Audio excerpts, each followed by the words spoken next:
પ્રભુ ઈસુના નામે તમારા માટે શાંતિ અને આશીર્વાદ. આ ચેનલ એ પ્રભુ ઈસુના રાજ્ય માટે તમારી તૈયારીમાં મદદ કરશે. ચાલો પ્રભુ ઈસુના વચન ઉપર ધ્યાન દઈએ અને આધ્યાત્મિક રીતે મજબૂત બનીએ. પહેલું વચન, નમ્રતા અને દયાળુ હૃદય. માથી અધ્યાય 5 કડી 3. અંતના દિન પરમ સુખી છે, ઈશ્વર રાજ્ય તેમનું છે. આ વચનમાં કહેવામાં આવ્યું છે કે જે લોકો દંભ અને આત્મસંતોષથી જ ખાલી છે, જેમને ભગવાન ઉપર સંપૂર્ણ નિર્ભરતા છે, તેઓ હકીકતમાં ધન્ય છે. આત્મામાં ગરીબ થવાનો અર્થ એ છે કે મનુષ્ય પોતાની અંતિમ જરૂરિયાતોને ઓળખે છે અને ભગવાન પર આશરો રાખે છે. આવો નમ્ર હૃદય ધરાવતા લોકોને ભગવાનની કૃપા પ્રાપ્ત થાય છે અને તેઓ સ્વર્ગના રાજ્ય માટે વારસદાર બને છે. પ્રભુ ઈસુ અહીં ભૌતિક ગરીબીની નહીં પણ આત્મિક નમ્રતાની વાત કરે છે, જે માણસને ભગવાન સાથે નજીક લાવે છે. બીજું વચન, ઈશ્વરના હુકમોનું પાલન. યુહાન અધ્યાય 14 કડી 15. તમે જો મારા ઉપર પ્રેમ હશે તો મારી આજ્ઞાઓનું પાલન કરશો. આ વચનમાં કહેવામાં આવ્યું છે કે ખ્રિસ્તી જીવનમાં સત્ય પ્રેમ માત્ર શબ્દોથી નહીં પરંતુ આજ્ઞા પાલન દ્વારા સાબિત થાય છે. પ્રભુ ઈસુના શિષ્યો માટે પ્રેમ એ માત્ર ભાવના નહીં પણ ક્રિયા છે. જો આપણે પ્રભુ ઈસુને પ્રેમ કરીએ છીએ તો આપણે તેમને શીખવાનું અને આજ્ઞાનું પાલન કરવું જોઈએ. આ આજ્ઞાઓમાં ભગવાન અને અન્ય લોકો માટે પ્રેમ, ન્યાય, દયા અને નમ્રતા સામેલ છે. ખ્રિસ્તી જીવન એ પ્રભુ ઈસુના માર્ગ પર ચાલવું અને પવિત્ર આત્માની મદદથી તેનું પાલન કરવું, જે આપણને ભગવાન સાથે નજીક લાવે છે. ત્રીજું વચન, નવી સૃષ્ટિ બનાવી. બીજો કોરિન્થ અધ્યાય 5 કડી 17. જે કોઈ ખ્રિસ્તમાં વસે છે તેનું નવેસર સર્જન થયું છે. જૂનું બધું ચાલી ગયું અને જુઓ, નવું બની ગયું. આ વચનમાં કહેવામાં આવ્યું છે કે જે વ્યક્તિ ખ્રિસ્ત ઈસુમાં વિશ્વાસ કરે છે તે આધ્યાત્મિક કૃપાદાન અનુભવે છે.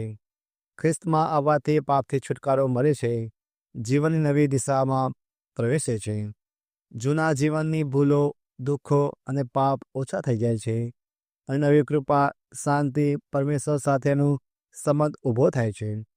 ખ્રિસ્તમાં નવું સર્જન બનવું એટલે ભગવાનની ઈચ્છા પ્રમાણે જીવન જીવવું, પવિત્ર આત્માથી માર્ગદર્શન મેળવવું અને સત્ય અને પ્રેમથી ભરેલું જીવન જીવવું.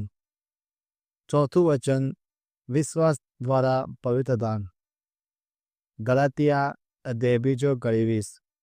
ખ્રિસ્તની સાથે જ હું પણ ક્રૂસે જડાયેલો છું. એટલે હવે જે જીવે છે તે હું નથી જીવતો, પણ ખ્રિસ્ત મારામાં જીવે છે. આ નશ્વર દેહે હું જે જીવું છું તે મારા ઉપર પ્રેમ રાખનાર અને મારી ખાતર પોતાની જાત સમર્પી દેનાર ઈશ્વર પુત્ર ઉપરની શ્રદ્ધાને આધારે જીવું છું.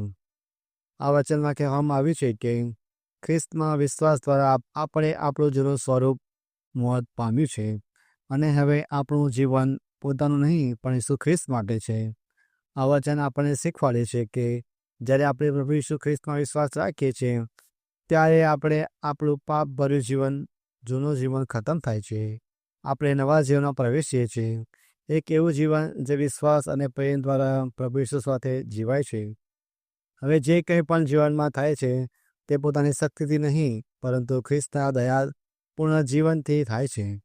આ વચન આપણને સંપૂર્ણ સમર્પણ, વિશ્વાસ અને પ્રભુ ઈસુના માટે જીવનની પ્રેરણા આપે છે. આપણું જીવન હવે આપણું નથી પરંતુ ઈશ્વરનું છે અને આપણે રોજ એવી રીતે જીવન જીવવું જોઈએ કે પ્રભુ ઈસુ ખ્રિસ્તમાં આપણામાં સામેલ થાય અને આપણે તેમનું માધ્યમ બની રહીએ. પાંચમું વચન, પવિત્ર આત્મા દ્વારા માર્ગદર્શન. રોમ અધ્યાય 8 કડી 14. જેઓ ઈશ્વરના આત્માના દોર્યા દોરાય છે તે સૌ ઈશ્વરના પુત્રો છે. આ વચનમાં કહેવામાં આવ્યું છે કે જે લોકો ભગવાનના આત્મા દ્વારા નિયંત્રિત થાય છે તે લોકો પ્રભુના સંતાનો કહેવાય છે. આ વચન આપણે સમજાવે છે કે ઈશ્વરનું સાચું સંતાન બનવું માત્ર નામથી નહીં પરંતુ જીવનમાં પવિત્ર આત્માથી આગેવાનીની હેઠળ ચાલવાથી થાય છે. ભગવાનનો આત્મા આપણે સાચા માર્ગે દોરી જાય છે, પાપથી દૂર રાખે છે અને દૈવી જીવન જીવવાની શક્તિ આપે છે. આ રીતે ચાલનાર દરેક વ્યક્તિ ઈશ્વરના પરિવારનો ભાગ બને છે. આ વચન આપણને આત્મિક માર્ગદર્શન માટે ઈશ્વર પર સંપૂર્ણ નિર્ભર થવાની પ્રેરણા આપે છે. છઠ્ઠું વચન, પ્રેમ અને ક્ષમા. એફેસસ અધ્યાય 4:32. એકબીજા પ્રત્યે મમતા અને કરુણની લાગણી રાખજો, અને ઈશ્વરે ખ્રિસ્ત મારફતે તમને ક્ષમા કરી છે તેમ તમે પરસ્પર કરજો. આ વચનમાં કહેવામાં આવ્યું છે કે આપણે એકબીજાની સાથે દયાળુ, કરુણામય અને ક્ષમાશીલ થવું જોઈએ, જેમ પ્રભુ ઈસુ ખ્રિસ્ત દ્વારા આપણા પર ક્ષમા દર્શાવવામાં આવી છે. આ વચન આપણા હૃદયમાં પ્રેમ, કરુણા અને માફીની ભાવના વિકસિત કરવાનું મહત્વ સમજાવે છે. જે રીતે ભગવાનને આપણા બધા પાપોને ખ્રિસ્તમાં માફ કરી દીધા છે, તેમ આપણે પણ દ્વેષ કે ગુસ્સા વગર એકબીજાને દિલથી માફ કરવા જોઈએ.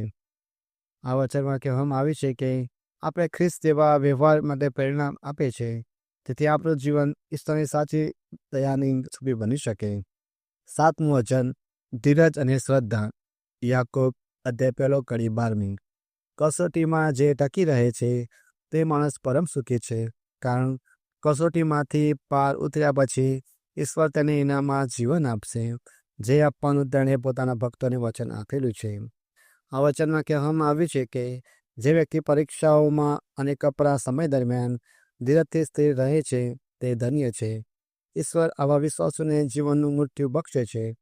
આ વચનમાં કહેવામાં આવ્યું છે કે જે વ્યક્તિ પરીક્ષાઓ અને કપરા સમય દરમિયાન અને ધીરજથી સ્થિર રહે છે તે ધન્ય છે. જે ભગવાનને પોતાના પ્રેમીઓની વચન આપ્યું છે. આ વચન ધીરજ અને વિશ્વાસના મહત્વ પર ભાર મૂકે છે. મુશ્કેલીઓ દરમિયાન પણ ભગવાન પર વિશ્વાસ રાખો અને જીવનમાં નિષ્ઠાવાન રહેવું. તે આ વચનમાં કહેવામાં આવ્યું છે કે જ્યારે જીવનના પરીક્ષણો આવે ત્યારે આપણે આશા અને વિશ્વાસ છોડ્યા વિના આગળ વધીએ, કારણ કે તેના પરિણામ શાશ્વત જીવન આપવાનું વચન આપવામાં આવ્યું છે. આઠમું વચન, ઈશ્વરની ઈચ્છા માટે જીવવું. માથી અધ્યાય 6:10. તમારું રાજ્ય આવું જેમ સ્વર્ગમાં તેમ પૃથ્વી ઉપર તમારી ઈચ્છા પૂરી થાવ. આ વચનમાં કહેવામાં આવ્યું છે કે આપણે પ્રાર્થનામાં ભગવાનના રાજનું આગમન માંગવું જોઈએ અને એ દળ ઈચ્છવી જોઈએ કે ધરતી ઉપર ઈશ્વરની ઈચ્છા તેમજ સ્વર્ગમાં થાય છે. આ વચનમાં આપણને કહેવામાં આવ્યું છે કે આપણા જીવન અને દુનિયામાં ભગવાનનો અઢળક રાજ સ્થાપિત થયેલો છે અને આપણે એની ઈચ્છા અનુસાર જીવવું જોઈએ. દરેક ખ્રિસ્તીઓએ પોતાની ઈચ્છા છોડીને ઈશ્વરનું રાજ્ય અને તેના નિયમનું પ્રથમ સ્થાન આપવું જોઈએ. આ પ્રાર્થના આપણને ભગવાનના સમર્પિત દાસ બનવા માટે પ્રેરણા આપે છે. નવમું વચન, ધન પર નહીં, ઈશ્વર પર વિશ્વાસ. માથી અધ્યાય 6:19-20. આ પૃથ્વી ઉપર તમારી સંપત્તિનો સંગ્રહ કરશો નહીં, જ્યાં કીડા અને કાટ ખાઈ જાય, પણ તમારી સંપત્તિ સ્વર્ગમાં સંગ્રહી રાખજો, જ્યાં કીડા કે કાટ ખાઈ ન જાય અને ચોર ખાતર પાડીને ચોરી ન જાય. આ વચનમાં કહેવામાં આવ્યું છે કે આપણે ધરતી ઉપર ધન સંપત્તિ એકઠું કરવું નહીં, પરંતુ સ્વર્ગમાં ખજાનો એકઠો કરવા પ્રયત્નશીલ રહેવું જોઈએ. ધરતી ઉપરની સંપત્તિ નાશ પામે છે, તે ચોરાઈ શકે છે, નષ્ટ થઈ શકે છે, પરંતુ સ્વર્ગનો ખજાનો કદી નાશ પામતો નથી. આ વચન આપણને વસ્તુઓ કરતાં શાશ્વત જીવન ઉપર વધારે ધ્યાન કેન્દ્રિત કરવા માટે પ્રેરણા આપે છે. સાચો ધન એ છે કે જે આપણે ભગવાન માટે જીવતા જીવ કરી શકીએ, કારણ કે એ ખજાનો આપણને અનંત જીવન માટે તૈયાર કરે છે. 10મું વચન, પાપી જીવન છોડી દેવું. ગલાત્યા અધ્યાય 5:19-21. સ્થૂળ પ્રકૃતિની વાસનાઓના પ્રેરણા કર્મો તો જાણીતા છે: વ્યભિચાર, અપવિત્રતા, વિલાસિતા, મૂર્તિપૂજા, કામળતુમણ, દુશ્મનાવટ, ઝઘડો, ઈર્ષ્યા, ક્રોધ, સ્વાર્થપરાયણતા, કૂટ, પક્ષાપક્ષી, અદેખાઈ, દારૂડિયાપણું, રંગારંગ વગેરે વગેરે. આ વિશે પહેલાં મેં તમને ચેતવણી આપી હતી તેમ ફરી આપું છું કે આવા કુકર્મો કરનારાઓ ઈશ્વરનું રાજ્ય કદી પામશે નહીં. આ વચનમાં કહેવામાં આવ્યું છે કે શરીરની ઈચ્છાઓથી થતા કાર્યો જેમ કે વ્યભિચાર, દુષ્ટતા, મૂર્તિપૂજા, શત્રુતા, ઈર્ષ્યા, ક્રોધ, ઝઘડા અને બીજા પાપો ભગવાનના રાજ્યમાં પ્રવેશ કરવા માટે અવરોધક બને છે. આ વચન ચેતવણી આપે છે કે જો આપણે શરીરની લાલસા અનુસાર જીવીએ તો આપણા ઈશ્વર રાજ્યમાં વંચિત રહીશું. આ વચનમાં કહેવામાં આવ્યું છે કે શાશ્વત જીવન માટે પ્રેરણા આપતું આ વચન છે અને શીખવે છે કે પાપથી દૂર રહીએ, પવિત્ર આત્માના માર્ગદર્શન હેઠળ ભગવાનની હાજરીમાં જીવન જીવીએ તે અત્યંત આવશ્યક છે. પ્રિય ભાઈઓ અને બહેનો, આજે આપણે જે સાંભળ્યું તે માત્ર શાબ્દિક જ્ઞાન માટે નહીં પણ જીવન બદલવા માટે છે. આવો આપણે આપણા હૃદયો ખોલી ઈશ્વરના રાજ્ય માટે તૈયાર થવાની સાચી તલબ ધરાવીએ. એ રાજ્ય જ્યાં શાશ્વત આનંદ અને શાંતિ છે. આ સફર પર તમે એકલા નથી. ઈશ્વર તમારું માર્ગદર્શન કરશે અને મજબૂત બનાવશે. મારી તમને વિનંતી છે કે તમારા પરિવારજનો, મિત્રો અને ઓળખીતાઓ પણ આ પવિત્ર મુસાફરીમાં સાથે જોડવા માટે આમંત્રિત કરો, જેથી તેઓ પણ ઈશ્વરના અદ્ભુત પ્રેમનો અનુભવ કરી શકે. ચાલો સૌ મળીને ભગવાનના રાજ્ય માટે જીવીએ અને વધુ આત્માઓને તેમના તરફ ખેંચી લાવીએ. ઈશ્વર તમને આશીર્વાદ આપે. ફરી મળીશું. પ્રભુ ઈસુ ખ્રિસ્ત. તમારો આભાર.